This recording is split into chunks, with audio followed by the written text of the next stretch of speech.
পিতা ও পুত্রের বর্তমান বয়সের অনুপাত 5:2। যদি 12 বছর পর তাদের বয়সের অনুপাত 13:7 হয় তবে পিতার বর্তমান বয়স কত? আমরা খুব সহজভাবে সমাধান করব। আমরা দেখতে পাচ্ছি যে পিতা ও পুত্রের বর্তমান বয়সের অনুপাত 5:2। তার মানে পিতা যে আছে, পিতা ইস্টু পুত্র, এটা বর্তমানে যদি আমরা ধরি, বর্তমানে 5 অনুপাত হচ্ছে পিতার বয়স আর 2 অনুপাত হচ্ছে পুত্রের বয়স। আর 12 বছর পর কি হয়? পিতার বয়স হয়ে যায় 13 অনুপাত আর পুত্রের বয়স হয়ে যায় 7 অনুপাত।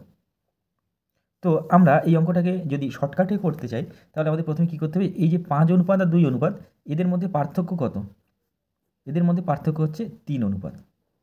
সেরকম এই যে 7 অনুপাত আর তোমার 13 অনুপাত এদের মধ্যে পার্থক্য কত? 7 6 13, 6 অনুপাত পার্থক্য।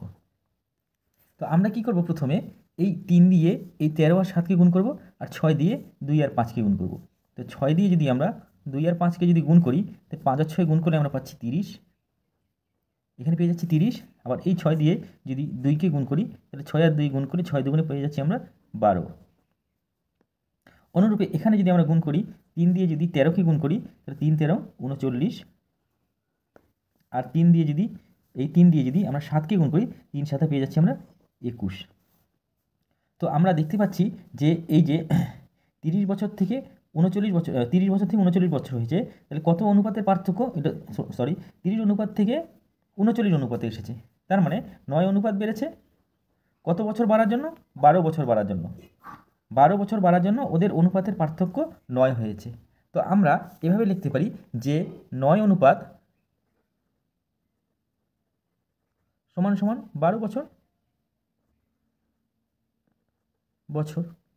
তাহলে 1 অনুপাত সমান সমান কত হবে? 12/9 বছর।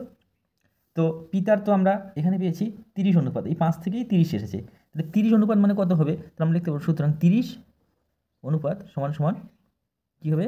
12 গুণ 30 নিচে 9। 9 দিয়ে যদি 30কে কাটি তাহলে আমরা পাচ্ছি 3 দিয়ে কাটা যাচ্ছে, 3 10 30, 3 3কে 9, আর এই 3 দিয়ে 12কে কাটলে আমরা পাচ্ছি 4, 4 আর 10 গুণ করে হয়ে যাচ্ছে 40। অর্থাৎ পিতার বর্তমান বয়স 40 বছর, মানে সি নাম্বার সঠিক উত্তর। বুঝতে পারলে?